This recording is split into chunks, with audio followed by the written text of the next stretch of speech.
A Xunta de Goberno da Deputación de Ourense aprobou na súa reunión semanal un total de 15 acordos que mobilizan máis de 586.000 euros.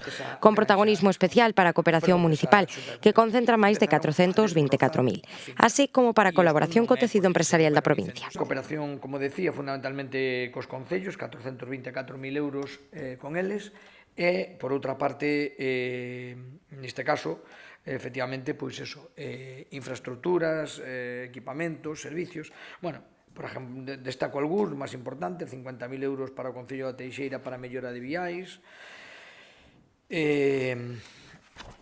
Tamén importante, porque non solamente son infraestructuras, son servicios, por exemplo, 45.000 euros para o Concello de Carballeda de Avia para gastos de funcionamento da súa casa comunitaria.